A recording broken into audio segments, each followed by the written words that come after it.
हरे कृष्णा। आज पावन अवसर है जगन्नाथ जी की यात्रा का। तो आज जो है जगन्नाथ जी पे चर्चा होगी। देखते हैं कि 1 घंटे में समाप्त होती है कि नहीं होती है। जैसे 2 लेक्चर का प्लान था, उसको 1 लेक्चर में कन्वर्ट कर दिया। चलिए, जगन्नाथ जी विराजमान है क्षेत्र धाम में। श्री क्षेत्र, श्री क्षेत्र धामा। श्री का अर्थ है श्री देवी के कारण। श्री देवी कौन है? भगवान की स्वरूप शक्ति राधा रानी। सर्व लक्ष्मी मई अंशनी राधिका माधुर्यमयी हैं। और जितनी रानियां हैं द्वारका में, सारी की सारी राधा रानी का ऐश्वर्य मई अंश है। राधा रानी का अंश है, राधा रानी के वाम भाग से प्रकट होती हैं और वो ऐश्वर्यमयी है। बट श्री क्षेत्र के अंदर राधा रानी का माधुर्य भाव है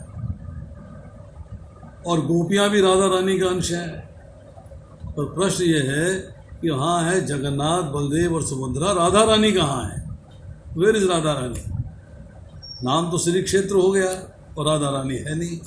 ऐसा हो सकता है क्या? ऐसा हो सकता है? नहीं। राधा रानी हैं। कैसे हैं? कि चैतन्य महाप्रभु वहाँ पर उपस्थित हैं राधा रानी के भाव में। राधा भाव के अंदर चैतन्य महाप्रभु वहाँ पर प्रकट हैं, उपस्थित हैं, इसलिए उसको जो है श्री क्षेत्र कहा जाता है।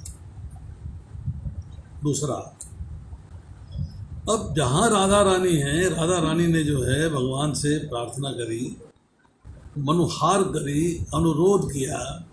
जब सारे देवता पृथ्वी को साथ लेके भगवान कृष्ण के पास पहुँचे और उनसे कहा कि आप वो धरा पे चल के दुष्टों का संहार करना है, असुरों का संहार करना है और साधुओं की रक्षा करनी है, भगवान ने कहा मैं धरती पर आऊँगा। तो राधा रानी बेहोश हो गई, मूर्छित हो गई कि कृष्ण मुझे छोड़कर चले जाएंगे, तो बड़ा मुश्किल हो गया। तो भगवान कृष्ण ने राधा रानी से पूछा कि तुम्हें समस्या क्या है? बोली मुझे समस्या ये है कि आप मुझे छोड़ के चले जाएंगे तो मैं आपके बिना कैसे जीवित रह पाऊंगी। भगवान कहते हैं कि मैं तुम्हें छोड़ कर जा सकता हूँ क्या? तो बोली पर मैं पृथ्वी पर आपके साथ जाऊंगी तो मुझे 3 चीज़ें चाहिए। 3 चीज़ें दोगे तब साथ जाऊंगी मैं। बोली दीजिए, मांगिए, क्या मांगती? बोली सबसे पहला कि जैसा ब्रज क्षेत्र यहाँ पर है, अर्थात गोलोक वृंदावन, वैसा ही ब्रज क्षेत्र आप वहाँ पर बनाएंगे। ठीक है। नंबर 2, मैं गोवर्धन पर्वत के बिना नहीं रह सकती, तो धरती पर भी गोवर्धन पर्वत को प्रकट होना पड़ेगा। एग्रीड, तथास्तु। और मैं जमुना जी के बिना नहीं रह सकती, कालिंदी के बिना नहीं रह सकती, तो यमुना जी जो है उनको भी धरती पर आप प्रकट करिए। राधा रानी की 3 इच्छाएं जो है भगवान ने पूरी करी। ब्रज क्षेत्र बना, 84 कोस, यमुना जी हैं, गोवर्धन पर्वत है। और श्री क्षेत्र में कहाँ है? वहाँ भी तो राधा भाव में है, वहाँ भी तो राधा रानी है, वहाँ पर ये कहाँ है? तो जो चातक पर्वत है वो गोवर्धन पर्वत है। महाप्रभु चातक पर्वत को गोवर्धन पर्वत के रूप में देखते हैं। जो समुद्र है वहाँ पर वो यमुना देवी है। समुद्र का जो है रूपरेखा यमुना देवी के समान है। और जो जगन्नाथ वल्लभ बाग है, जगन्नाथ वल्लभ बाग है, वो वृंदावन है। तो जहाँ राधा रानी उपस्थित हैं वहाँ गोवर्धन पर्वत भी है, यमुना देवी भी है और वृंदावन भी है, अर्थात ब्रज भी। अब स्कंद पुराण के उत्कल खंड में वर्णन आता है। 10 योजन विस्तृत 80 मील तीर्थराज श्री क्षेत्र है। मध्य में उसके सेंटर में नीलाचल पर्वत है जो कि दुर्लभ क्षेत्र है। श्री क्षेत्र के दक्षिण भाग में समुद्र है, उत्तर भाग में महानदी है। भुवनेश्वर से लेकर चंद्रभागा तक सूर्य मंदिर और कोणार्क का अस्तित्व फैला हुआ है। अब श्री क्षेत्र को शंख क्षेत्र भी कहा जाता है। शंख जो बजाते हैं हम लोग, जो पूजा अर्चना के समय में बजाया जाता है, जो बड़ा ऑस्पिशियस है, ज़्यादा पवित्र है, वो कहते हैं कि शंख क्षेत्र का जो पेट है वो समुद्र में है, जो उसका सर है पश्चिम में है, वहाँ पर नीलकंठ शिव जो है लिंगराज के रूप में श्री क्षेत्र की रक्षा करते हैं, और भुवनेश्वर में उनकी उपस्थिति है। परम पावन क्षेत्र है, इसको दशावतार क्षेत्र भी कहा जाता है और पुरुषोत्तम क्षेत्र भी कहा जाता है। पुरुषोत्तम अर्थात भगवान कृष्ण की लीला स्थिति वृंदावन की तरह, पुरुषोत्तम अर्थात जो पुरुषों में उत्तम है। अब आती है बात थोड़ी सी बात यात्रा की करते हैं। भगवान जगन्नाथ का प्राकट्य अर्थात अब यात्रा के लिए प्राकट्य हो रहा है। ज्येष्ठ पूर्णिमा को जन्माष्टमी जो है 8वें दिन होती है कृष्ण पक्ष के, याद करिएगा। भगवान कृष्ण का प्राकट्य जो है कृष्ण पक्ष के 8वें दिन होता है, भाद्रपद के महीने में, परंतु जगन्नाथ जी का प्राकट्य जो है ज्येष्ठ पूर्णिमा में हुआ। बड़ी बड़ी आँखें, बड़ा सा चेहरा, बड़ी फैली हुई आँखें, गोल चेहरा, हाथ पांव सिकुड़े हुए, ये क्या है?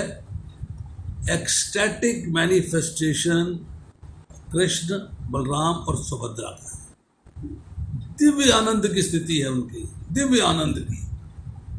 बलराम, सुभद्रा और स्वयं भगवान कृष्ण की ये दिव्य आनंद की स्थिति है, दिव्य आश्चर्य की स्थिति है, एक्सटैटिक मैनिफेस्टेशन। कृष्ण एवं सुभद्रा जो है वासुदेव और देवकी से प्रकट हुए हैं, और बलराम जी जो है वासुदेव और रोहिणी से प्रकट हुए।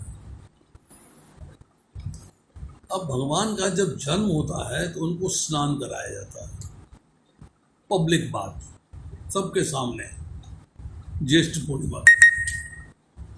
अब उस दौरान में जगन्नाथ जी का रंग जो है, जो उनकी डिटीज पे कलर किया होता है, वो कलर उतर जाता है, रंग नहीं रहता है। अब उनको दोबारा से रंग किया जाता है। अब वो 15 दिन का रेस्ट करते हैं, 15 दिन का आराम। अब उसके बाद दर्शन देते हैं। अब इस पीरियड के अंदर भक्तों को जगन्नाथ जी के दर्शन करने का अवसर प्राप्त नहीं होता, इसलिए इसको कहा जाता है अनावासरा, अनावासरा, अनावासरा अर्थात अब अवसर नहीं। अब जगन्नाथ जी को एक और नाम से पुकारा जाता है, वो नाम है दारू ब्रह्म। दारू ब्रह्म, दारू का अर्थ ये है नीम की लकड़ी, ब्रह्म का अर्थ है भगवान। तो जब उनके ऊपर से इस कथा मिलती है स्कंद पुराण के अंदर, जब उनके ऊपर से पुराना कपड़ा उतारा जाता है, नया कपड़ा डाला जाता है पेंटिंग के पहले, तो रथ यात्रा से एक दिन पहले भगवान अपने नए रंग में दर्शन देते हैं, नए रंग रूप में दर्शन देते हैं। नया रंग, नया प्राकट्य, नव यौवन वेश, इट इज कॉल्ड नव यौवन वेश। ज्येष्ठ पूर्णिमा को स्नान यात्रा होती है। प्रतिपदा, प्रथमा के दिन, अमावस के बाद 16वें दिन कुरिंचा मार्जन होता है। द्वितीया को रथ यात्रा होती है। 4 दिन के बाद हेरा पंचमी होती है। 8 दिन के बाद रथ यात्रा की वापसी होती है। अब देखिए ऐसी फॉर्म क्यों हुई, वाई सच फॉर्म। ये जो भगवान के बड़ी बड़ी गोल आँखें, बड़ी फैली हुई आँखें और गोल चेहरा, हाथ पैर सिकुड़े हुए, तो ऐसा जो है प्राकट्य भगवान का क्यों हुआ है, किस कारण से हुआ, इसकी थोड़ी सी चर्चा करते हैं। एक वैष्णव कवि है उड़ीसा के, नाम है कन्हई कुंठिया। उनका ग्रंथ है महाभाव प्रकाश। उसमें लिखते हैं कि भगवान कृष्ण ने जब ब्रज को, मतलब वृंदावन को छोड़ के और मथुरा चले गए, वृंदावन से मथुरा पधार गए। अब वृंदावन को सिंपल भाषा में ब्रज के नाम से पुकार दिया जाता है। हालांकि ब्रज बहुत बड़ा एरिया है, परंतु वृंदावन को शॉर्ट में ब्रज के नाम से पुकार दिया जाता है। अब ब्रज धाम से भगवान का विरह हो गया, मतलब वृंदावन से भगवान का विरह हो गया। अब वो जो विरह है, उसकी अग्नि, उसका दर्द, वो भगवान को परेशान किया। तो भगवान जो है उस विरह के कारण अपना अति आनंदपूर्ण प्राकट्य करते हैं। ये है भगवान का राधा रानी और गोपियों से विरह भाव। विरह भाव अब इसको बोलते हैं व्रज विरह विधुर। विधुर मतलब जिसका साथी छूट गया। जैसे साधारण भाषा में स्त्री का साथी छूट गया है तो उसे कहते हैं, पति के गए तो उसे विधवा कहते हैं। जैसे पुरुष का साथी छूट गया, पत्नी चली गई हो तो उसे विधुर कहते हैं। यहाँ जो है ब्रज का साथ छूट गया है, इसलिए भगवान जो है व्रज विरह विधुर है। अब भगवान कृष्ण ने जो विरह भाव चल रहा है उसमें उन्होंने मथुरा वो गए हैं, अक्रूर जी साथ दे गए, अक्रूर जी ले गए मथुरा। अब भगवान कहते हैं युगायुतम निवेशेन चक्षुषा प्राय विशासितम शून्य हेतम जगम सर्वे गोविंद मेरे। हे गोविंद, आपके वियोग का अनुभव करते हुए एक क्षण को भी 12 वर्षों का या इससे भी अधिक अवधि का मानता हूँ। मेरे नेत्रों से आंसुओं की छड़ी लगी हुई है और आपकी अनुपस्थिति में सारा विश्व मुझे शून्य लग रहा है। ये किसका फीलिंग है? ये फीलिंग है ब्रज के लोगों की। ब्रज के लोग जो है गोविंद की अनुपस्थिति, गोविंद की एब्सेंस सह नहीं पा रहे हैं। इसलिए ब्रज के लोग जो है जीवित होते हुए भी मृत अवस्था में है, या मृत अवस्था में। वो ऐसा है जैसे कि एक व्यक्ति मृत पड़ा होता है, ऐसी सारे के सारे लोग जो मृत अवस्था में। अब जो ये है लविंग रेसिप्रोकेशन, प्रेम का आदान प्रदान। कृष्ण राधा और गोपियों से प्रेम करते हैं और राधा और गोपियाँ कृष्ण से प्रेम करती हैं। अब राधा और गोपियाँ जो हैं वो उनके लिए सेपरेशन, उनके लिए ये विरह असहनीय है, इनटॉलरेबल है, इट्स नॉट पॉसिबल। अब इसको जो है कृष्ण भी रेसिप्रोकेट करते हैं, उनको भी जो है पैंग्स ऑफ सेपरेशन अर्थात जो विरह है उसका भाव तंग किए हुए है, परेशान किए हुए है, बट कृष्ण ब्रिज में जा नहीं सकते, अर्थात कृष्ण वृंदावन नहीं जा सकते और गोपियाँ मथुरा आ नहीं सकती। अब एक संदेश भेजना है। अब यहाँ पे थोड़ी सी चर्चा करते हैं एक दूसरे के प्रेम की पराकाष्ठा क्या है, एक दूसरे की प्रेम की पराकाष्ठा क्या है। गोपियाँ और राधा जी ब्रज के अंदर रह रही हैं अथवा वृंदावन में रह रही हैं, परंतु भगवान कृष्ण के विरह में मृत के समान। द्वारका में भगवान कृष्ण उपस्थित हैं, वहाँ पे रानियाँ कहती हैं कि अब हमेशा गोपी गोपी राधे राधे करती रहती हो, क्या खासियत है उनमें। भगवान कहते हैं एक दिन बताऊँगा, एक दिन बताऊँगा। एक दिन देखते हैं नारद जी आकाश मार्ग से आ रहे हैं तो भगवान एक नाटक करते हैं, अरे मेरे पेट में बहुत दर्द हो रहा है, मेरे पेट में बहुत दर्द हो रहा है। राजवैद्य बुलाए गए, उन्होंने कहा इनका एक ही इलाज है।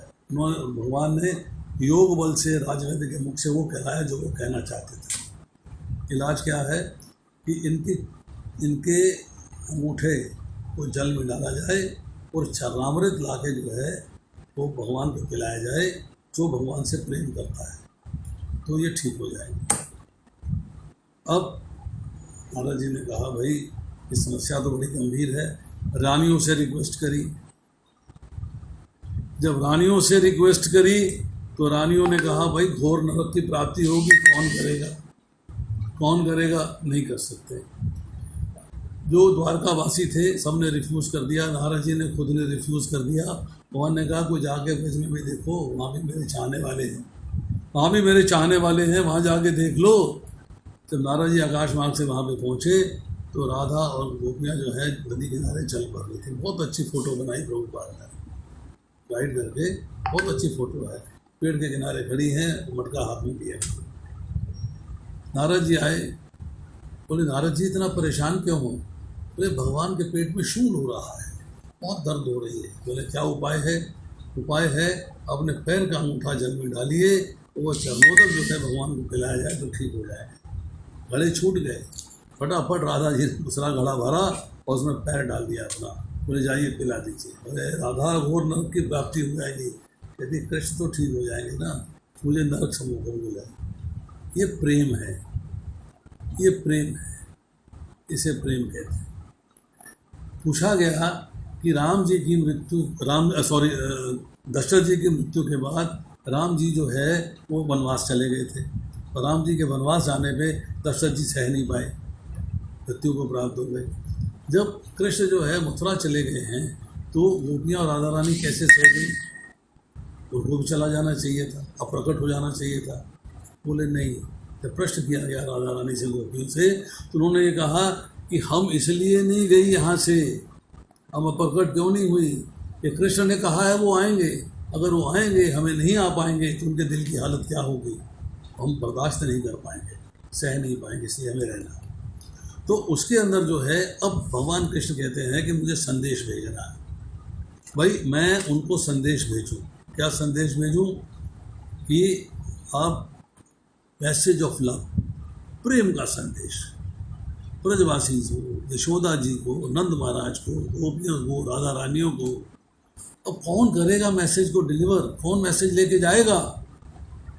ऐसा लेके जाना चाहिए जो भगवान कृष्ण को बहुत प्रिय हो, जो उनको बहुत प्रिय हो, वो ये संदेश लेके जाए। तो किसको चुना गया? उद्धव जी को। उद्धव जी को संदेश देने के लिए चुना गया। भागवतम के 11वें स्कंद में चर्चा आती है, न तथो में प्रियात्मा आत्मयोनि न शंकर न च संकर्षणो न शरीर नैवात्मा च यथा भवान। ब्रह्मा जी भी मेरे को प्रिय नहीं है, शिव जी भी मेरे को प्रिय नहीं है, संकर्षण भी मेरे को प्रिय नहीं है, मेरी पत्नी लक्ष्मी भी मेरे को प्रिय नहीं है, बट उद्धव तुम मुझे सबसे प्रिय हो। उद्धव जी को भगवान ग्लोरीफाई करते हैं कि तुम मुझे सबसे प्रिय हो, मेरे पास आओ। उद्धव जी पास आए, भगवान ने गोदी में बिठाया, प्रेम किया और कहा ब्रज भूमि जाओ, प्रेम का संदेश माता को पिता को दिलासा दो, ब्रज की गोपियों को दिलासा दो। ये उद्धव संदेश कहलाता है। अब गोपियों ने भी संदेश भेजा वापसी में हंस के द्वारा, उसको हंस संदेश कहा गया है।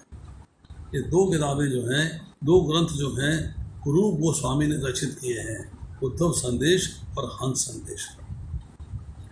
उद्धव जी जाते हैं, उद्धव जी जाते हैं, भगवान का मैसेज है, मन मना मम मद भक्तो मद्याजी माम नमस्कुरु माम वैश्यसी सत्यम ते प्रति जाने प्रियोसी। भगवद गीता में कहा गया है 18वें अध्याय। मन मुझे दे दो, अपने पास मत रखो, मेरे भक्त बनो, मुझे नमस्कार करो, मेरी पूजा करो। अब ये संदेश है गोपियों के लिए, संदेश है राधा रानी के लिए, संदेश है यशोदा जी के लिए, संदेश है नंद महाराज के लिए। अब उद्धव जी गए, वृंदावन पहुँचे, तो उन्होंने एक वृंदावन वासी से पूछा कि नंद बाबा का महल कहाँ है, नंद बाबा के महल जाओ। तो ब्रजवासी क्या कहता है?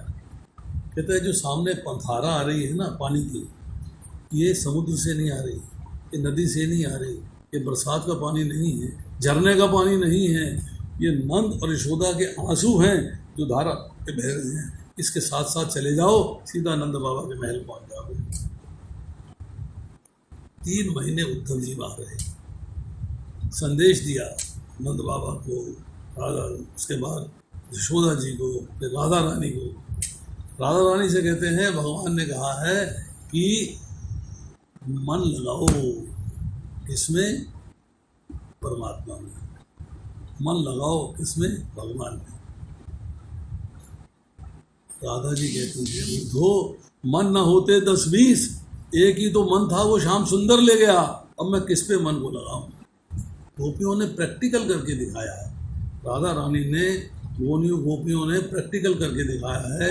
ये भागवतम के 10वें स्कंद में चर्चा आती है। तामन मनस्का मत प्राणा मदर्थे त्यक्त देहि कहा। मन मनस्का, गोपियों ने अपने मन मुझे दे दिए हैं, गोपियों ने अपने मन मुझे दे दिए हैं। कृष्ण उद्धव से कहते हैं मन मनस्का।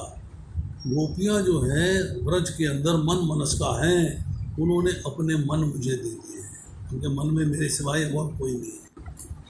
मदर्थे त्यक्त दहिका, उनके सब कार्य तन से मन से मेरे लिए हैं, वे अपना शरीर छोड़ने को तैयार हैं। मत प्राणा, उनका जीवन मेरे लिए है और मेरा जीवन उनके लिए है। मैं मथुरा में हूँ पर मेरा जीवन वृंदावन में है। मैं लोहार का जो बैलो होता है, जो जिससे लोहार जो है दबा दबा के हवा देता है, अग्नि जलाता है, मैं उसकी तरह सांस ले रहा हूँ, उसकी तरह मजबूरी में सांस ले रहा हूँ। मुझे जो है गोपियों का प्रेम सांस ले पा रहा है। ये भगवान की फीलिंग्स हैं जो उद्धव जी को बता रहे हैं। कहते हैं क्यों कि गोपियों ने कुल धर्म, समाज धर्म, पत्नी धर्म, वेद धर्म सब मेरे लिए छोड़ दिया है। सर्वधर्मान प्रत्येकम मामेकम शरणम व्रजाय, वो रात को बांसुरी पर मोहित होकर सब मेरे पास आ जाती है। धर्म अधर्म की चिंता नहीं करती। दुर्जेय ग्रह श्रृंखला त्याग दी है उन्होंने। दुर्जेय मतलब जिस घर की बेड़ियों को अब छोड़ नहीं पाते हैं, तोड़ नहीं पाते हैं, उसको त्याग दिया है। फैमिली बॉन्डेज समाप्त कर दी है। वो सर्वधर्मान की एम्बॉडीमेंट है, उसका प्रतिरूप है। मैं ऐसी रेसिप्रोकेट करता हूँ। ये यथा माँ प्रपदन्ते तास तथा भजामि अहम, जो भक्त मुझे जिस प्रकार से चिंतन करता है मैं उसी प्रकार से उसे फल देता हूँ। अब भगवान ने कहा कि वे मेरा भजन करती हैं, मैं उनका भजन करता हूँ। गोपी विरह विदुर हूँ और राधा विरह विदुर हूँ। वो कृष्ण विरह विदुर है, मैं उनके विरह में विदुर की भांति। अब कहा कि शरीर क्यों सिकुड़ गया है। सारी बातें हो गई, बहुत सुंदर कथा चल रही थी, और सवाल ये है कि शरीर क्यों सिकुड़ गया। कहते हैं जब गर्मी की ऋतु आती है, सूर्य की गर्मी पड़ती है, तालाब सूख जाते हैं, तब कछुआ सिकुड़कर सूखी धरती के अंदर चला जाता है और छुप जाता है। किस लिए? जीवित रहने के लिए।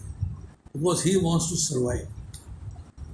कहता है मेरा व्रज को छोड़ना वो ग्रीष्म ऋतु के समान है, ग्रीष्म ऋतु के समान है। गोपियों का दिल, गोपियों का हृदय वो तालाब है, वो सूख गया है मेरे विरह में, वो मेरे विरह में सूख गया है। स्कॉर्चिंग हीट ऑफ सेपरेशन, विरह की जो गर्मी है उससे सूख गया है। उनका जीवन कछुए की तरह है, प्राण कूर्मा अर्थात प्राण कछुए की तरह है, सर्वाइव करते हैं। एक आशा है कि मिट्टी में जाकर रहें तो वहाँ से आएंगे। वो मिट्टी क्या है? मिट्टी है आशा की। आशा क्या है? कृष्ण मिलेंगे, कृष्ण मिलेंगे, ये आशा है।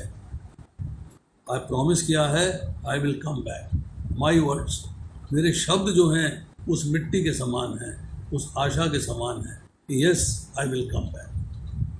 कृष्ण की आंखों से प्रेममय आंसू बह रहे हैं।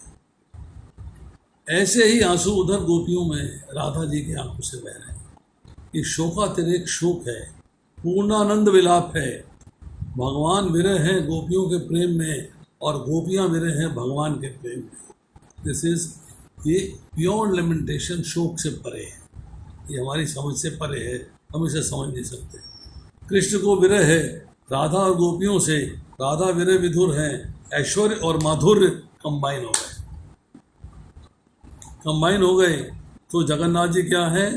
माधुर्य रस घनायिता मूर्ति, अर्थात ऐश्वर्य माधुर्य युगल मिलन श्री जगन्नाथ जी, महाभाव प्रकाश।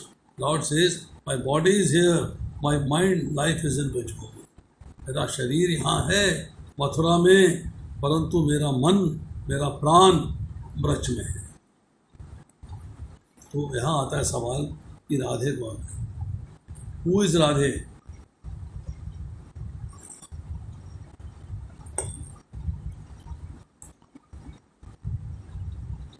द्वारका के अंदर जैसे मैंने पहले चर्चा करी, राधे राधे कृष्ण, गोपी गोपी कृष्ण पुकारते हैं, निद्रा में भी यही आवाज़ आती है। तो पत्नियां कहती हैं कि हमारी सेवा से भगवान प्रसन्न नहीं है, is not happy with our service. हमारी सेवा से प्रसन्न होते तो उनको क्यों पुकारते, हमें पुकारते, हमारा नाम लेते। हम इसे समझ नहीं सकते। कारण क्या है कि वो ऐश्वर्य में है, माधुर्य में नहीं है। वो ऐश्वर्य में है, रानियां हैं, राजा की रानियां हैं, द्वारका के राजा की रानियां हैं, ऐश्वर्य में है। अब लक्ष्मी जी ने कहा कि मैं तपस्या करूँगी, रूठ के दिंडीवन चली गई, तपस्या कर रही हैं।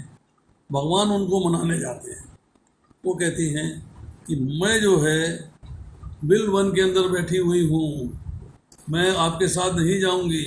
बोले चलना तो पड़ेगा भाई, मैं मनाने आया हूँ, मेरी बात मान जाओ, हैं कुछ तो मेरे पे कृपा कर दो। लक्ष्मी जी से कह रहे हैं। कहती है मेरी इच्छा है कि मैं रास में पार्टिसिपेट करूँ, मैं रास में जाऊँ। भगवान कहते हैं तुम ऐश्वर्यमयी हो, रास माधुर्यमयी है, तुम रास में नहीं जा सकती। तुमको अगर रास में जाना है तो गोपी गर्भ से जन्म लेना होगा, तभी रास में पार्टिसिपेट करेगी। अब जब वो रास में नहीं जा पाती हैं तो रिक्वेस्ट करती है रोहिणी माता से। तो रोहिणी माता से कहती हैं कि वो रात में राधे राधे गोपी गोपी पुकारते रहते हैं, हमारा नाम तो पुकारते नहीं हैं। तो रोहिणी माता क्या कहती हैं, ये ब्रज लीला है, तुम नहीं समझ सकती, इसमें भी एक नशा है, जो सुनता है वो खो जाता है। वो कहती हैं कि हमें ब्रज लीला की कथा सुनाइए। रोहिणी माता से रानियां रिक्वेस्ट करती हैं कि हमें जो है आप ब्रज लीला की कथा सुनाइए। रोहिणी माता कहती हैं ब्रज लीला की कथा ऐसी है कि कृष्ण बलराम जहाँ भी होंगे उनको आकर्षित कर देंगे, वो आ जाए। बोली आ जाएंगी। तो कहती उनको सुनानी नहीं है, उनको उनकी तो लीला है, उनको नहीं सुनानी है, तो आकर्षित हो जाएंगे तो खो जाएंगे। अच्छा, सारी रानियां एक बड़े हॉल में एकत्रित हो गई, गेट बंद कर दिया। अब कहा कि अगर वो आ गए अंदर तो उनको रोकने के लिए क्या किया जाए। रोकेगा कौन, वो रोकेगी सुभद्रा। तो सुभद्रा ने सारी लीला देखी हुई है, वो जानती सारी लीला, उसको सुनने की आवश्यकता नहीं है, she doesn't need to hear. इसलिए सुभद्रा को खड़ा कर दिया। दरवाज़ा बंद है, सुभद्रा महारानी ऐसे दोनों हाथ करके खड़ी हो गई। ध्यान दीजिएगा ऐसे हाथ का, ऐसे हाथ की सिग्निफिकेंस क्या है अभी आपको बताएंगे कि ऐसा हाथ करके क्यों खड़ी होगी, क्या निकला उसके बाद। सुभद्रा ने अपनी बाजू फैला दी और सुनती रही, और सुनते सुनते अपने आप को भूल गई, क्योंकि बंद दरवाजे के अंदर से एक हल्की सी झिरी थी, एक हल्का सा खुला था दरवाज़ा, मामूली सा, उससे आवाज़ बाहर आ रही थी। सुभद्रा महारानी कृष्ण बलराम आए। सुभद्रा दरवाजे पे क्या कर रही है, व्हाट इज शी डूइंग। ओह, कुछ तो बात चल रही, गड़बड़, कुछ तो गड़बड़ है, हम भी सुनते हैं, हम भी देखते हैं क्या हो रहा है। तो वो एक सुभद्रा इस बाजू आ गए, एक सुभद्रा के इस बाजू आ गए, दोनों आ गए। जब दोनों आ गए तो सुनने लगे कथा। कथा सुनते सुनते, कथा सुनते सुनते उनकी आंखें फैल गई, हाथ पांव सिकुड़ गए कछुए की तरह। एक्सटैटिक मैनिफेस्टेशन, ये दिव्य आनंद की स्थिति थी। नारद मुनि आ रहे थे, उन्होंने देखा कि महाभाव प्रकाश स्वरूप भगवान कृष्ण, बलराम जी, सुभद्रा महारानी, छोटे छोटे सिकुड़े हुए हाथ, फैली हुई आंखें, गोल चेहरा, ये क्या हो गया। अब कृष्ण ने देखा नारद जी आ गए हैं, अपना रूप छुपा के वापस कृष्ण कृष्ण के रूप में, बलराम जी बलराम के रूप में, सुभद्रा महारानी के रूप में प्रकट हो गए। अब नारद जी कहते हैं मैंने देख लिया है प्रभु, मैंने देख लिया है, मैंने आपका वो स्वरूप देख लिया है, आप कितना छुपा हो गया। नारद जी ने 3-4 बातें रिपीट कर दी। मैंने देख लिया है, मैंने देख लिया है। भगवान कहते अच्छा भाई, अब बताओ मैं क्या करूं। ऐसा है कि हमने छुपा लिया है, इसे छुपा रहने दो, तुम वर मांगो। क्या वर मांगते हो? नारद जी क्या कहते हैं? कहते मेरा वरदान यही है, ये जो महा भाव प्रकाश स्वरूप है आपका, ये धरती पर किसी स्थान पर प्रकट हो और सारे संसार इसको देखे, इसके दर्शन करे, आपकी पूजा करे, अर्चना करे, आपकी स्तुतियां करे और आप उसको दर्शन दीजिए। ये थे भगवान जगन्नाथ जी का इस तरह के स्वरूप धारण करने का कारण। अब देखिए, अब सवाल आता है थोड़ा सा कि भगवान का यहाँ पे प्राकट्य जो हुआ है वो कैसे हुआ, कैसे आए, थोड़ी चर्चा इसमें भी कर लेते हैं। सतयुग के अंदर एक राजा थे इंद्रदुम्न और उनकी पत्नी का नाम था गुलिंचा। उन्होंने जो मध्य भारत में रहा करते थे, अवंती नगरी में, उज्जैन में, जहाँ पर कि सांदीपनी मुनि का आश्रम है और कृष्ण और बलराम ने वहाँ पर, कृष्ण बलराम सुदामा और दूसरे लोगों ने वहाँ पर शिक्षा ग्रहण करी। इंद्रदुम्न महाराज और उनकी पत्नी जो है बड़े धार्मिक थे, बहुत एडवांस डिवोटीज थे और भगवान की सेवा में लगे रहते थे। अब वो भगवान को देखना चाहते थे अपनी आँखों से। बहुत साल तक इंतजार करते रहे। उन्होंने प्रे किया कि वो दिन कब आएगा जब मैं आपके दर्शन कर पाऊंगा। अब राजा जो है, उसके यहाँ सन्यासी, ऋषि, मुनि, ब्राह्मण, ट्रैवलर्स, क्षत्रिय, वैश्य लोग आते रहते थे, क्योंकि उनका एक बहुत बड़ा राज्य था। आते रहते थे, जाते रहते थे, आते रहते थे, जाते रहते थे। तो कुछ एक दिन जो है कुछ यात्री आए। यात्री आपस में चर्चा कर रहे थे। एक बहुत ही पवित्र स्थान है, एक बहुत ही होली तीर्थ है, जहाँ पर कि भगवान नील माधव की चार भुजाधारी एक मूर्ति है। उसके दर्शन करके आ रहे हैं हम लोग, आनंद आ गया है। ऐसा सुंदर रूप हमने पहले कभी देखा नहीं। उन्होंने बहुत तारीफ करी उसकी। अब एक भक्त ने, उस राज्य के एक भक्त ने ये बात सुन ली और उन्होंने जो है जाके राजा इंद्रदुम्न को ये बात बताई कि उस जो अर्च विग्रह है उसकी इतनी सुंदरता है कि वो भक्त जो है भावातिरेक में उसका वर्णन कर रहे हैं और भावविभूत हो रहे हैं। अब तो ये भी कह रहे थे कि जो उसके फॉर्म के दर्शन कर लेता है उसको जो है नारायण के साथ वैकुंठ में वास मिलता है। अगर कोई ये प्रण कर लेता है कि मैं उस मंदिर में कल जाऊंगा और बीच में मर जाता है मंदिर जाने से पहले, तो भी वैकुंठ में जाएगा। और चार भुजाधारी जो है अपना शरीर वहाँ पर वैकुंठ में भगवान के समान सारूप्य मुक्ति उसे प्राप्त होगी। अब इंद्रदुम्न महाराज के मन में सवाल आ गया कि मैं नील माधव जी के दर्शन कहाँ करूँगा, कैसे करूँगा, वो कहाँ हैं, मैं उन्हें कैसे जान सकता हूँ, कैसे प्राप्त कर सकता हूँ, मैं उनको दर्शन करना चाहता हूँ। अब उन्होंने जो है अपने मंत्रियों को बुलाया, ब्राह्मणों को बुलाया, सबको बुला के उन्होंने जो है कहा कि मैं जो है उसके दर्शन करना चाहता हूँ, आप लोग उसे ढूंढिए। उसमें जो है एक जो उनका मुख्य जो पुरोहित था, उसका पुत्र था विद्यापति।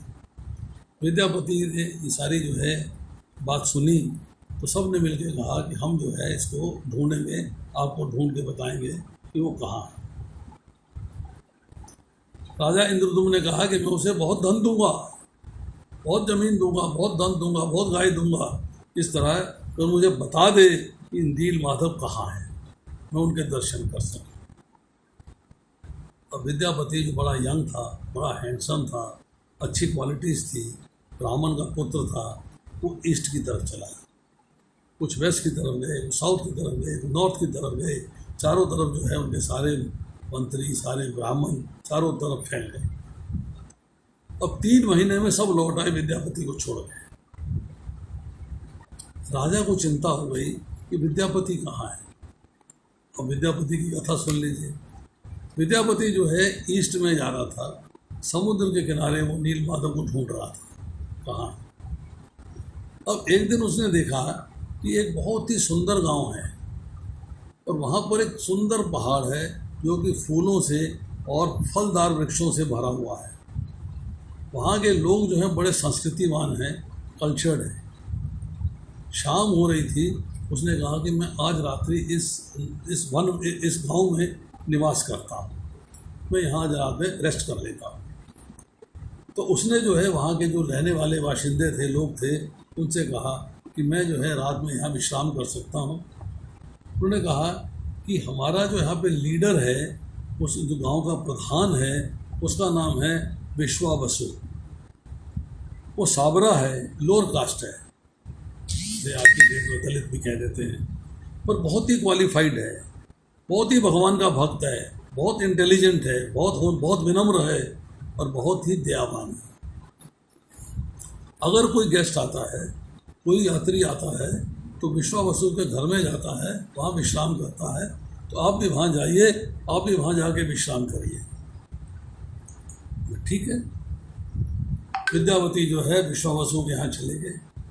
उसकी एक 16 वर्षीय सुंदर बालिका थी, पुत्री, नाम था ललिता। उसने दरवाज़ा खोला, उसने कहा पिता तो अभी घर में है नहीं, आप इंतज़ार कर सकते हो, वो बाहर गए हुए हैं, जब वो आएंगे तो आपके लिए सब इंतजाम कर देंगे, प्लीज़ कृपया बाहर इंतज़ार करिए। कुछ देर के बाद विश्वावसु आते हैं। बहुत ही सुंदर सुगंध उनके शरीर से आ रही है, बहुत ही ब्यूटीफुल और सुगंधमय तिलक लगा रखा था। उन्होंने जब मेहमान को देखा, उन्होंने जब यात्री को देखा, तो बहुत ही शर्म आई उन्हें। कहने लगे मैं शर्मिंदा हूँ, आप आए और मैं घर में नहीं था, अब प्लीज़ अंदर आ जाइएगा। वो उन्होंने अपनी लड़की को बुलाया और पिता और पुत्री दोनों मिलकर यात्री को अपने घर में ले गए। अब उन्होंने देखा कि विद्यापति बड़ा सुंदर बालक है, सुंदर ब्राह्मण है। तो विश्वावसु ने उनसे कहा कि आप जो है यहाँ पर कुछ दिन के लिए विश्राम कर सकते हैं, और अपनी पुत्री से कहा कि तुम इन ब्राह्मण का ध्यान रखो, उनको भोजन दो, उनको प्रसाद दो, और जो उनकी इच्छा हो, जो उनकी रिक्वायरमेंट हो, उसको पूरा करो, उनको पूरा मान और सम्मान देना। विद्यापति ने भोजन ग्रहण किया, रेस्ट किया।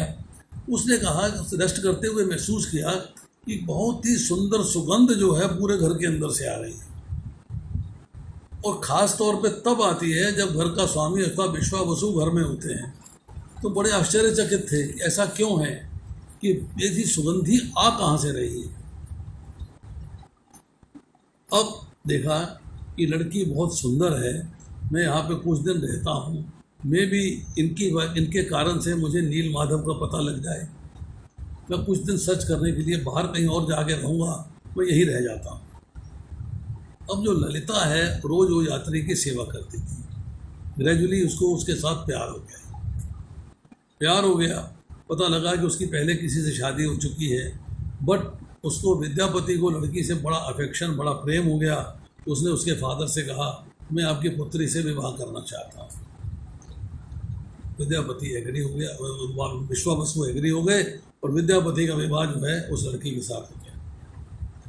अब उसने देखा तो वो दामाद बन गया, वहाँ घर का जा नहीं सकता, वहाँ से बाहर बैठा आराम से, कोई दिक्कत नहीं है। वो क्या देख रहा है कि ये जो विश्वावसु है रोज़ जाता है कहीं, और शाम को आता है जब, तो बड़ी सुगंध आ रही होती है, बहुत फ्रेश होता है। कहा ऐसा क्यों है। उसने अपनी पत्नी से पूछा, जब तुम मेरी पत्नी हो, बहुत प्रिय हो मुझे, मेरा तुम पे पूर्ण विश्वास है, तो मुझे बता सकती हो कि तुम्हारे पिता कहाँ जाते हैं रोज़, और ये सुगंधी कहाँ से आती है, मुझे इसके बारे में बताओ। तो पत्नी ललिता बोली कि मैं नहीं बता सकती, मेरे पिता ने मुझे हुक्म दिया है, आदेश दिया है कि किसी को नहीं बताना है, इसको सीक्रेट रखना है, ये गुह्य रहेगा। विद्यापति ने कहा तुम मुझे नहीं कर सकती हो, नहीं बता सकती हो, मैं और तुम एक हैं, तुम मुझसे नॉन डिफरेंट हो, मुझे बताना चाहिए बिकॉज मैं तुम्हारा पति हूँ। उसने कहा देन यू मस्ट प्रॉमिस कि आप किसी और को नहीं बताएंगे। आप मुझे प्रॉमिस करिए कि आप किसी और को नहीं बताएंगे। विद्यापति ने कहा कि पत्नी को ऐसे नहीं कहना चाहिए। आई नो तुम बहुत बहुत बढ़िया हो, धर्म पत्नी हो, चेस्ट हो, पवित्र हो, तो तुम्हें मुझे बताना चाहिए। उसके बाद चुप हो गया। ललिता ने कहा मैं तुम्हें बताती हूँ, वो एक अर्च विग्रह की पूजा करने के लिए जाते हैं, अर्च विग्रह की पूजा सेवा करने के लिए जाते हैं। उसने कहा किसकी? पत्नी ने कहा किसकी? मैंने तुम्हें बताया है, तुम किसी और को बताओगे नहीं। वो पूजा करने जाते हैं नील माधव के। विद्यापति की आंखें फैल गई, खुश हो गया, विचार आया, अरे मैं इतनी देर से तो इनको ढूंढ रहा था, आज मुझे प्राप्त हुआ कि जिनके घर में मैं रुका हूँ, जिनके घर में मैं ठहरा हुआ हूँ, वही जो है नील माधव की पूजा करने के लिए जाते हैं। उसने कहा ठीक है। उसने पत्नी को बहुत अफेक्शन दिया, बहुत प्रेम दिया, बोला तुमने मुझे बहुत बात बताई है।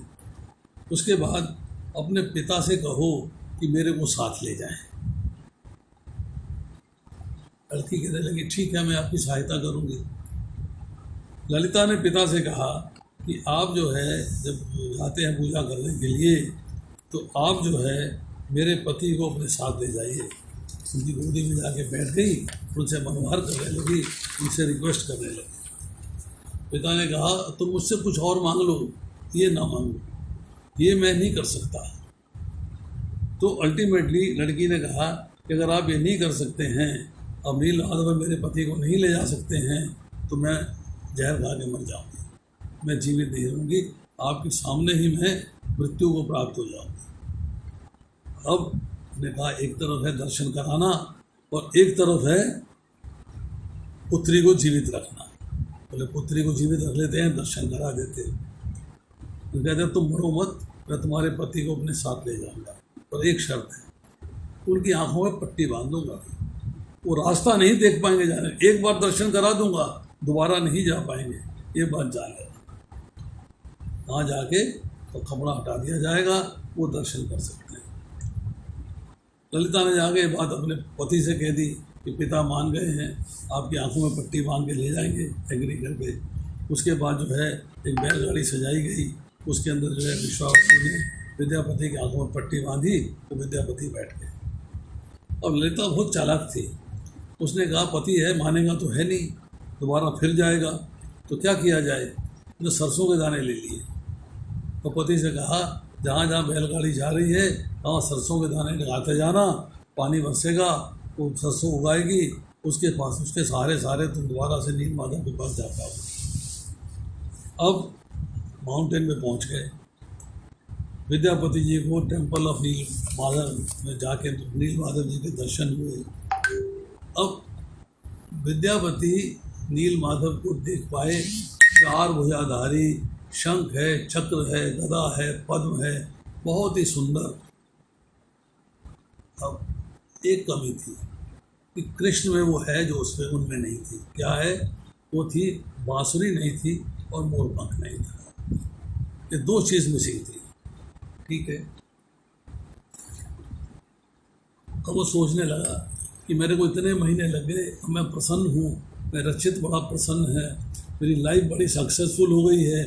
अब विश्वावसु ने उनको बताया या कुछ देर रुको, मैं जंगल में जा रहा हूँ, कोई फूल लेके आता हूँ और बाकी सारा सामान पूजा अर्चना के लिए अरेंज करके लेके आता हूँ। उसके बाद मैं भगवान को चंदन और आर्टिकल्स, अर्चना सब कुछ उनको अर्पित करूँगा। अब विद्यापति वेट कर रहा है। उसने नोटिस किया कि वहाँ पर एक बहुत ही सुंदर सरोवर है, जिसमें कि कमल के फूल खिले हुए हैं, बहुत ही सुंदर जो है बीज, मधुमक्खियाँ, बहुत वहाँ पर हमिंग बीज जो हैं वहाँ पे आवाज़ कर रही हैं, भंवरों पे घूम रही हैं, और बहुत ही स्वीट सिंगिंग बर्ड्स हैं। आमों के वृक्ष हैं, उनकी टहनियाँ झुकी हुई हैं लेक के ऊपर, और एक काला कौवा जो है उसके ऊपर बैठा हुआ सो रहा है। और सडनली जो है एक टहनी जो है वो गिर गई और कौवा जो है वो उसके अंदर चला गया, सरोवर में चला गया। उसके बाद जो है गरुड़ जी आए और उसको बहुत ब्यूटीफुल विमान में लेके उसको वैकुंठ चले गए। विद्यापति के मन में आया कि ये इतनी बढ़िया चीज़ है, कि यहाँ पर गिरने के बाद आपको सीधा वैकुंठ की प्राप्ति होती है, तो मैं भी क्यों ना गिर जाऊँ। मैं भी जाता हूँ, पेड़ पे चढ़ता हूँ, नीचे गिर जाता हूँ, सरोवर में छलांग मार देता हूँ और मैं भी वैकुंठ में चला जाऊँगा। तो विश्वावसु वापस आ गए। बहुत सारे फूल उनके पास थे, पैराथन ले लिया था। मैं क्या, देखो मेरे को ज्वाइन करो, हम पूजा अर्चना करते हैं। उन्हें नहीं मालूम था कौवा गिरा है, वैकुंठ चला गया है, विद्यापति ने क्या क्या विचार किया है, क्या क्या बातें आई हैं। तो उन्होंने जो है अपना चंदन प्रिपेयर किया और भगवान को लगाने लगे। उससे कहा, मेरे को तुम्हारी बात पता लग गई है, तुम जो है अब आत्महत्या नहीं करोगे, तुम मतलब भगवान के धाम जाने के लिए मृत्यु को प्राप्त नहीं होगे। जो वो विलेज है, सावरा विलेज जो है, उसके लोगों को लोग कहते हैं दायतास। दायतास कि दायतास का मतलब है those who are very dear to Krishna, जो भगवान कृष्ण को बहुत प्रिय है। और विश्वावसु जो है दायतापति है, मास्टर ऑफ ऑल। अब वो इस तरीके से भगवान नीलमाधव की पूजा अर्चना किया जा सकता, हालांकि वो सावरा जाति से था, निम्न जाति से था। भगवान के प्रति जो है फुल्ली सरेंडर्ड था। अब विश्वावसु ने अपनी सर्विसेज पूरी करी, विद्यापति की आंखों में पट्टी बांधी और उसको वापस ले आए। अब विश्वावसु ने सुना, नीलमाधव कह रहे हैं कि तुमने मुझे बहुत लंबे समय तक मेरी सेवा कर दी, अब मैं जो है अपनी सेवा लूँगा रॉयल सर्विस राजा से, और राजा का नाम है इंद्रदुम्न। चिंता मत करो, डोंट वरी, तुम वहाँ भी उपस्थित रहोगे, तुम वहाँ भी रहोगे। विश्वावसु एकदम अपसेट हो गया।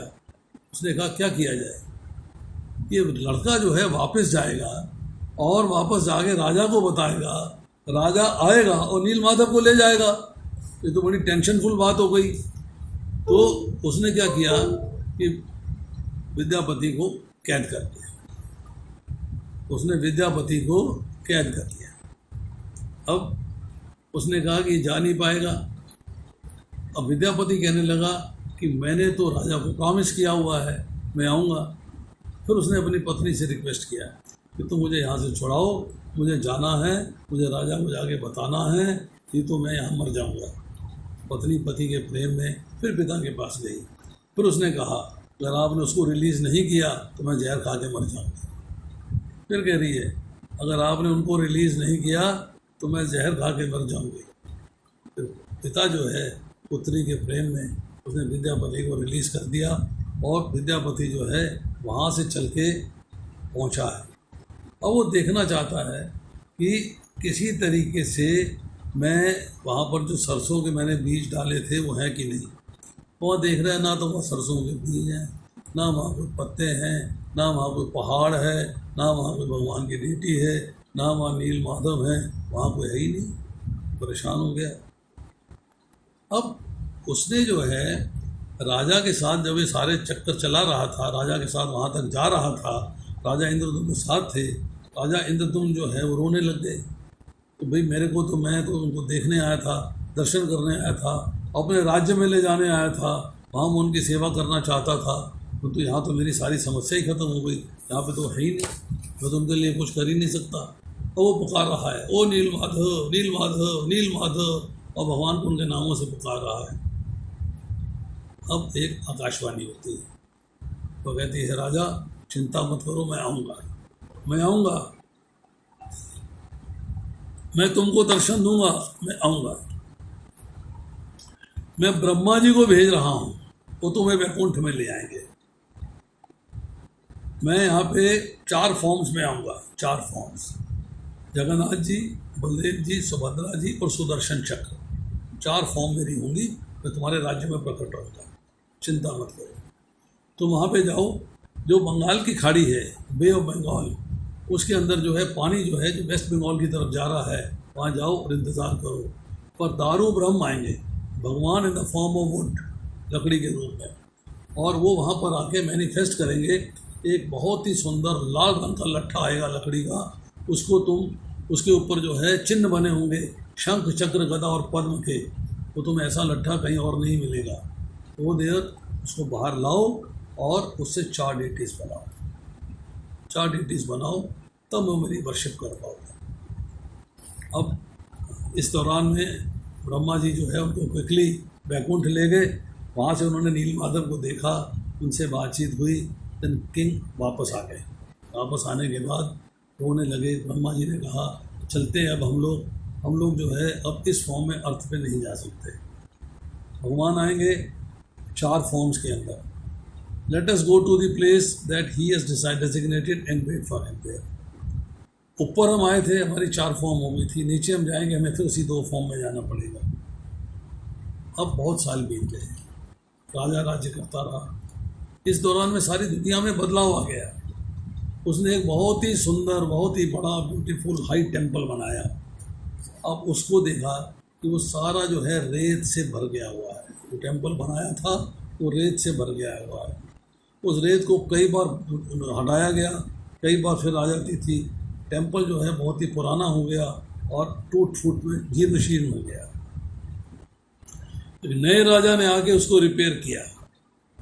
उसने बोला कि मैंने टेम्पल बनाया है। राजा इंद्रदुम्न कहते हैं टेम्पल मैंने बनाया है। अल्टीमेटली ब्रह्मा जी ने आके सेटल किया। आकाशवाणी हुई कि जो टेम्पल है वो नीलमाधव के लिए बना है। वहाँ जगन्नाथ, बलदेव, सुभद्रा जी सुदर्शन चक्र के रूप में प्रकट होंगे और ये जो है बनाया है राजा इंद्रदुम्न ने। फिर वो आकाशवाणी कहती है कि जो मेरा सर्वेंट गायापति जो विश्वावसु था और उसकी पत्नी वो भी यहाँ पर आएंगे। विश्वावसु जो है मेरे को एक साइड से पकड़ेंगे और विद्यापति दूसरी साइड से पकड़ेंगे और मेरे को यहाँ विराजमान करेंगे। अब नीलमाधव की इच्छा के अनुसार, भगवान नीलमाधव की इच्छा के अनुसार विश्वावसु, ललिता, विद्यापति अपने यहाँ पर उपस्थित हैं और वो जो है उसके साथ रथ भी लाए हैं और आज सम्मान भी लेके आए। अब राजा ने उनसे कहा कि आप तीनों जो है वो पानी के अंदर जाइए और लॉक को लिफ्ट करके लेके आइए। विद्यापति, उसकी वाइफ और उसके फादर इन लॉ विश्वावसु जो हैं उन्होंने लॉक को उठाया और आवाज़ें लगाई, जय जगन्नाथ, जय जगन्नाथ, जय नीलमाधव, जय Neelmadhav, please be merciful and come on the chariot. आप दया करिए, कृपा करिए और इस रथ पे विराजमान हो जाइए। अब लट्ठा जो इतना भारी बड़ी आसानी के साथ गोल्डन चैरियट पे आ गया, गोल्डन चैरियट पे आ गया। अब वो बिग हॉल में गया, सारे के सारे कारपेंटर्स उड़ीसा के बुलाए गए, उनसे कहा गया, राजा कहते हैं मैं आपको बहुत धन दूंगा, बहुत ज़मीन दूंगा, बहुत सामान दूंगा, आप कृपा पूर्वक जो है ये 4 डेटीज यहाँ बनाइएगा। नहीं बना पाए। उनके जो औजार थे लकड़ी के लट्ठे को छूते थे और छटक जाते थे। तब एक बहुत ही सुंदर ब्राह्मण आया, उसने कहा मेरे पास कुछ औजार हैं जो छिटकेंगे नहीं, मैं इनको बना सकता हूँ, मेरा नाम है महाराणा, अब मेरी एक्सपर्ट, मैं आपके विग्रह तैयार कर दूंगा, पर मेरी एक शर्त है कि आप 21 दिन तक मेरे को लगेंगे वहाँ पर। 21 दिन तक आप दरवाज़ा नहीं खोलेंगे, दरवाज़ा बंद रहेगा, मुझे पुकारेंगे नहीं, मुझसे कोई बात नहीं करेगा। 21 दिन के बाद वो दरवाज़ा खोलेंगे। ब्राह्मण अंदर चला गया, दरवाज़ा बंद कर दिया गया। 14 दिन बीते, कोई आवाज़ नहीं है। इंद्रदुम्न महाराज बहुत वरीड हो गए। उनकी पत्नी ने कहा कैसे राजा हो भाई, तुमने अंदर बंद किया है, न खाना न पीना न पानी न खा साथ कुछ दे ही नहीं रहे हो, बातचीत नहीं कर रहे हो, देख नहीं रहे हो, अंदर बंद है।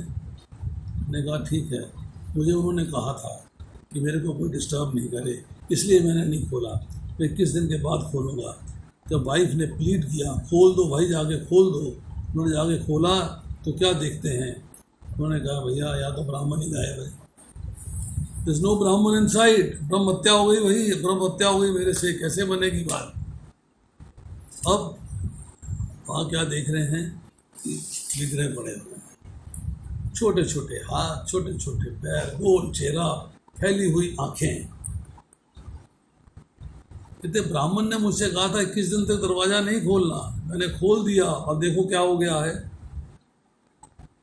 अब क्या हो गया है, तो कैसा स्वरूप है, कैसी बात चल रही है।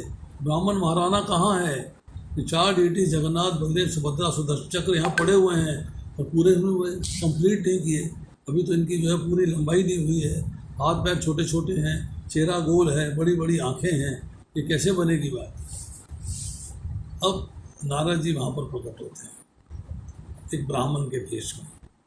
वो बताते हैं कि मैंने द्वारका में भगवान का स्वरूप देखा है, कि भगवान का स्वरूप आज प्रकट हुआ है, नील माधव इस स्वरूप में यहाँ प्रकट हुए हैं। उन्होंने कहा था मैं 4 फॉर्म में प्रकट होऊंगा, जगन्नाथ जी, बलदेव जी, सुभद्रा जी और सुदर्शन चक्र के रूप में। अब ये डीटीज जो हैं इनकी पूजा अर्चना होगी, इनकी स्थापना होगी, इनका आवाहन होगा और इनके ही भगवान इन्हीं को भगवान के माना जाएगा और ये दर्शन देंगे। अब फिर आकाशवाणी होती है। आकाशवाणी होती है कि चिंता मत करो, इसके पीछे भी एक रहस्य है। मैंने अपने आप को ऐसा प्रकट करने का विचार किया था, उसके पीछे बहुत डीप रीज़न है। डीप रीज़न नारद जी ने बताया कि ऐसा डीप रीज़न क्यों है। अल्टीमेटली जो सावरा की पत्नी, जो विद्यापति की पत्नी थे, उसकी संतान जो है यहाँ पर सेवा करेगी। तो जो विद्यापति की पहली पत्नी है, ब्राह्मण पत्नी जो है, उसकी जो संतान है वो करेगी पूजा और अर्चना, और जो सावरा की पत्नी थी ललिता, उसकी जो आगे संतानें होंगी वो भोजन बनाएंगी, प्रसाद बनाएंगी, वो भोग बनाएंगी, वो प्रसाद के रूप में ग्रहण होता है। तो इसलिए जो है, जो बहुत सारे दायिता उस गाँव के जो लोग हैं, सावरा लोग हैं, वो मेरी सेवा करेंगे 10 दिन के लिए रथ यात्रा के दौरान, वही मेरी वर्शिप करेंगे, no one else. They alone will make Baladeva Subhadra and me on chariots, और मुझे गुडिंचा मंदिर लेके आएंगे। 10 दिन का फेस्टिवल होगा और गुडिंचा मंदिर में मेरा निवास होगा। अब ये जो है, ये सारी की सारी बातें जब चल रही हैं और भगवान ने अपने दर्शन दे दिए हैं, भोजन व्यवस्था का भी इंतजाम हो गया है, सब प्राकट्य हो गया है, तो नारद पुराण के उत्तरखंड में नारायण जो है लक्ष्मी जी से कहते हैं कि जो मेरा ग्रेट अबोर्ड है, तो मेरा ये जो मेरा प्राकट्य का स्थान है, ये पुरुषोत्तम क्षेत्र कहलाएगा। ये तीनों संसारों में बहुत ही रेयरली अचीव्ड है, और भगवान केशव की अर्थात मेरी ऐसी डीटीज और कहीं उपलब्ध नहीं होंगी, इसलिए इनकी पूजा अर्चना इसी रूप में करनी है। अब शॉर्ट में अभी हमारे पास समय है थोड़ा सा, और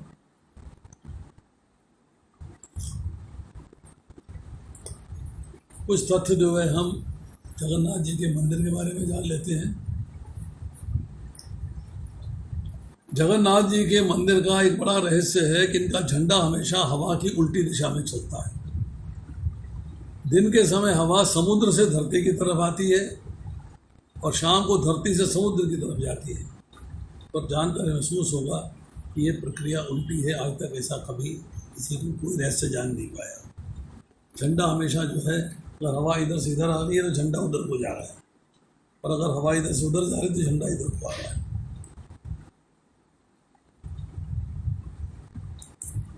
अब आइए,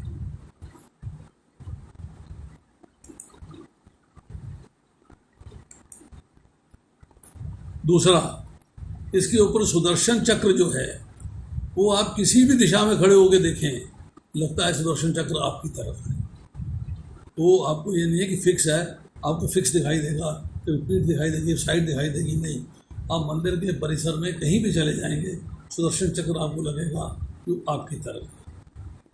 अब समुद्र जो है, वो जब दर्शन करने के लिए आते थे, चैतन्य महाप्रभु भी आते थे, लोग भी आते थे, तो समुद्र जो है पीछे पीछे चला आते थे मंदिर के अंदर तक, डैमेज भी होती थी थोड़ी बहुत। तो अब जो है आह्वान किया गया हनुमान जी का कि आप जो है समुद्र को बांध दीजिए। उन्होंने समुद्र को बांध दिया, उसको बोलते हैं हनुमान बेड़ी। वो समुद्र जो है उसके बाद अब जगन्नाथ जी के मंदिर के नहीं आता, परंतु उसकी जो लहरें हैं, जैसे हम मंदिर से कदम बाहर निकालेंगे आपको लहरों की आवाज़ आएगी, तो जैसे ही मंदिर के अंदर कदम रखेंगे लहरों की आवाज़ समाप्त हो जाएगी। मंदिर का रहस्य है, मंदिर की डेवलपमेंट ऐसी करी गई है, मंदिर की डेवलपमेंट ऐसी करी गई है कि कोई भी पक्षी उसके ऊपर नहीं जाता, कोई जो है उसके शिखर पर नहीं बैठता। सिर्फ इसके ऊपर से हवाई जहाज भी नहीं उड़ते, उनको भी जो है उनसे कहते हैं कि प्रॉब्लम आ जाती है। अब इसके बाद आती है सबसे बड़ी बात रसोई की, कि जगन्नाथ जी की जो रसोई है उसकी क्वालिटी क्या है। जिसने वहाँ दर्शन किए हैं आप उसको झरोकों से देख सकते हैं। वहाँ पर एक बहुत ही लंबा चूल्हा है, उसमें बहुत जगह अग्नि जलती है, फिर उसके ऊपर चूल्हा है, उसके ऊपर कुछ अग्नियाँ कम हो जाती हैं, फिर उसके ऊपर चूल्हा है, अग्नियाँ जो चूल्हे कम हो जाते हैं, उसके ऊपर 7 मंजिल हैं, 7वीं मंजिल पे जाके एक बर्तन रहता है और सबसे पहले 7वीं मंजिल के बर्तन का खाना पकता है। ये बात हमारे चिंतन से परे है कि कैसे होता है, कैसे इंतजाम है, कैसे ठाकुर जी की लीला है, कोई इस बात को नहीं जानती कि सबसे ऊपर का बर्तन का प्रसाद खाना सबसे पहले पकता है, सबसे पहले वो भोग तैयार होता है, उसके बाद नीचे वाला, फिर नीचे वाला, फिर नीचे वाला, फिर नीचे वाला। हालांकि टेक्निकली देखा जाए तो नीचे वाले पे अग्नि डायरेक्ट है, वो डायरेक्ट होना चाहिए, ऊपर वाला बाद में आना चाहिए।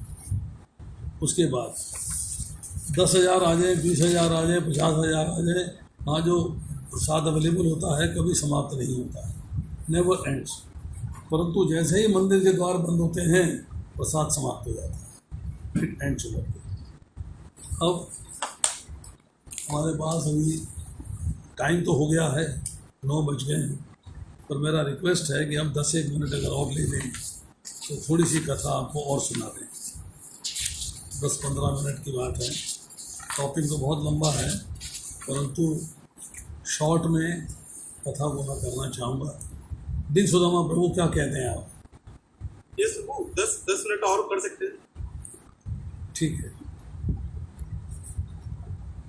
द्वारका लीला चल रही है, भगवान कृष्ण जो है वो वहाँ पर बैठे बैठे बेहोश हो गए, मूर्छित हो गए।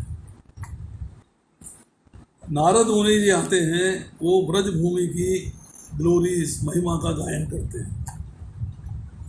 नारद जी कहते हैं कि इस वक्त जो है अगर मैंने जो है भागवतम का गायन किया या ब्रज भूमि का गायन किया, अब जो कह रहे हो गायन करिए, तो ये होश में आते ही ब्रज की ओर भागेंगे, ये होश में आते ही ब्रज की ओर भागेंगे, ये किसी का इंतज़ार नहीं करेंगे। उन्होंने फिर जो है कहा ठीक है, इनको मूर्छा से तो बाहर लाना ही है। जब मूर्छा से बाहर लाना है तो दारू को पहले तैयार रखो जो उनका रथ वाहन करेगा, रथ को चलाएगा। तो इन्होंने जो है अपना बीना यंत्र से नारद जी ने ग्लोरीज गानी शुरू करी, भागवतम गानी शुरू करी। तो उसके बाद क्या देखते हैं कि कृष्ण जो है वो होश में आते हैं, दारू को पुकारते हैं और रथ पे बैठ जाते हैं। अब उद्धव जी परेशान, उद्धव जी कहते हैं कि इनके साथ कौन जाएगा, who will go with him. अकेले थोड़ा इनको जाने दिया जा सकता है, इनके साथ कोई तो जाएगा, कौन जाएगा। तो अब नारद जी उद्धव जी से कहते हैं कि आप ही चले जाइए ना, आप तो उनको बहुत प्रिय हैं, तो आप चले जाइए। तो उद्धव जी कहते हैं मैं पहले गया था, 3 महीने रह के आया हूँ, 3 महीने रह के आया हूँ। वहाँ पे जो 3 महीने के अंदर मैंने देखा, यशोदा माता, गोपियाँ, राधा रानी, उनके अंदर जो विरह की अग्नि थी, विरह था उसके अंदर, मैं उसको संभाल नहीं पाया। अगर जो है भगवान कृष्ण के लिए कि उनको पुकार रहा है, उनका ऑब्जेक्ट ऑफ लव कृष्णा है, तो आप उनसे कैसे कह सकते हो कि चिल्लाएं, वो रोए नहीं, कराहें नहीं, ये नहीं हो सकता। तो मैं जो है यहीं रहूँगा, मैं उनके साथ वहाँ तक नहीं जा सकता, मैं नहीं जा सकता। अब कौन जाएगा? अब बलराम जी आप चले जाइए। बलराम जी कहते मैं भी गया था 2 महीने के लिए, 2 महीने वहाँ रह के आया हूँ, मैं भी उनको नहीं मना पाया। जब कृष्ण वहाँ जाएंगे तो लौट कर नहीं आएंगे, मैं भी नहीं जा सकता, मैं नहीं जा सकता। अच्छा भैया कौन कर सकता है, कौन जा सकता है? तो एक सुभद्रा जी प्रकट हो गई। सुभद्रा जी से कहा गया आप तो उनकी प्रिय बहन हो, आप उनके साथ चली जाइए। सुभद्रा जी कहते हैं कि मैं गोपियों को सिखाने जाऊं, पढ़ाने जाऊं, उनके आंसू पोंछने जाऊं, उनको कंसोल करूं, मैं उनको बताऊं। पर पुरुष जो है बड़े निर्दयी होते हैं, पुरुष निर्दयी होते हैं। जब वो उससे मुझसे देखेंगे कृष्ण आ रहा है तो मेरे शब्दों में विश्वास करेंगी, और ये वहाँ नहीं गए तो तो कहा है कि मैं आऊँगा, पर नहीं गए तो क्या होगा। अब एक चैरियट जो है, एक रथ जो है कृष्ण के लिए तैयार था। तो सुभद्रा जी के मन में दया जी कहने लगी ठीक है, अब तो कृष्ण को अकेला तो नहीं छोड़ सकती, जाना तो मुझे पड़ेगा ही। तो एक रथ जो है सुभद्रा जी के लिए तैयार है। अब बलराम जी कहते हैं कि रथ के अंदर जो है सुभद्रा भी जा रही हैं, कृष्ण भी जा रहे हैं, मैं अपनी बहन और अपने भाई को अकेला कैसे जाने दूं, तो मैं भी साथ जाऊं। तो 3 रथ तैयार किए गए, 3 रथ। अब उसमें जो है कृष्ण जो है रॉयल ड्रेस में है, कोई मोर पंख नहीं है, कोई मासुरी नहीं है, जा रहे हैं, तैयार है जाने के लिए। अब वहाँ देखते हैं कि कृष्ण की जो स्थिति है वो कैसी है, जैसे कि ड्रंकर्ड की होती है, मतलब नशे में होते हैं। क्यों? उन्हें होश नहीं है, उन्हें पूर्ण होश नहीं है कि वो कहाँ जा रहे हैं, कैसे जा रहे हैं। बस व्रज जाना है, व्रज जाना है, व्रज जाना है, बात होती जा रही है। ब्रजवासी कैसे सर्वाइव कर रहे हैं, कैसे आंसू बहा रहे हैं, कैसे पसीने आ रहे हैं, कैसे बाल खड़े हो रहे हैं, कैसे रोंगटे खड़े हो रहे हैं, इस बात का किसी को विचार नहीं। अब 3 रथ जो है सवार किए गए और 3 रथ के अंदर जो है आगे आगे रथ चला, बलराम जी का, फिर सुभद्रा जी का, फिर जगन्नाथ जी का। अब भगवान कृष्ण जो है वहाँ से पहुँचते हैं मथुरा। अब दूसरी बात क्या आती है? दूसरी बात ये आती है कि सूर्य स्नान का अवसर आया है, सूर्य स्नान करना है। अब सूर्य ग्रहण का अवसर है, जाना है इनको कुरुक्षेत्र। 5200 साल पुरानी बात है। सूर्य ग्रहण है। यदुवंशियों ने प्लान किया कि समंत पंचक स्थान, जहाँ पर कि भगवान ने भगवद गीता गाई है, उस जगह पे सबको एकत्रित होना है कुरुक्षेत्र में। उधर से कृष्ण और यादव द्वारका से आ रहे हैं कि वहाँ पे मिलन होगा। इधर से ब्रजवासी कुरुक्षेत्र जा रहे हैं कि कृष्ण से मिलन होगा। अब वहाँ पर आके जब मिलन होता है, आंखों से आंसू अविरल धारा बह रही है, प्रेम का संदेश आदान प्रदान हो रहा है। अब वो कहते हैं कि मैंने प्रॉमिस किया था कि मैं ब्रज जाऊंगा, मैं तैयार हूँ जाने के लिए, मैं तैयार हूँ, मेरा रथ तैयार है, मेरा रथ तैयार है। तो ब्रजवासी क्या कहते हैं कि हम आपको लेने आए हैं, हम आपको लेके जाएंगे, हम रथ को खींचेंगे। दारू पर बैठेगा, रथ को डायरेक्शन देगा, घोड़े उतार दिए जाए।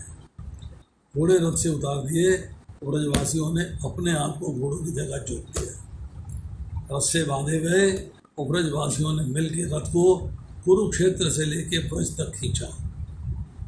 उस रथ में जो है भगवान कृष्ण विराजमान थे, उनके साथ बलराम जी थे, सुभद्रा थी।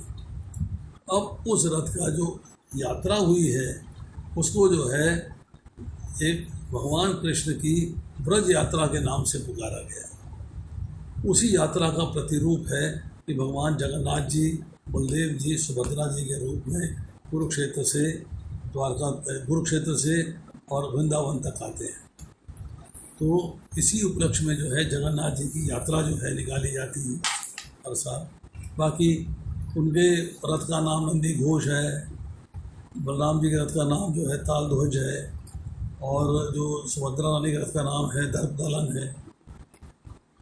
एक के अंदर जो है उनके जो तीनों के रथ हैं, उनके पहिए जो हैं, उनके पहियों की गिनती बताई गई है। पहियों की गिनती सुभद्रा जी के रथ में 12 है, उनके रथ में 16, उनके रथ में 24 है। टोटल मिलके जो है 42 बनते हैं। बोले 42 पहिए जा रहे हैं, 42 पहिए आ रहे हैं, इसका मतलब ये है कि 84 हो गए। तो जो भगवान जगन्नाथ जी के रथ का रस्सा खींच लेता है, रस्से को खींच लेता है या उनके दर्शन कर लेता है, रथ को हाथ भी लगा देता है, तो 84 लाख योनियों से मुक्त हो जाता है, ऐसी धारणा है, ऐसा कहा जाता है। तो आज जगन्नाथ जी की यात्रा का पावन अवसर है। हम उम्मीद करते हैं कि जहाँ जहाँ रथ यात्रा हो रही है वहाँ वहाँ भक्तगण जाएंगे, रथ को खींचेंगे, रथ को खींचने का सौभाग्य प्राप्त करेंगे और अपने आप को भगवान के धाम जाने के लिए तैयार करेंगे। हरे कृष्णा। हरे कृष्णा। थैंक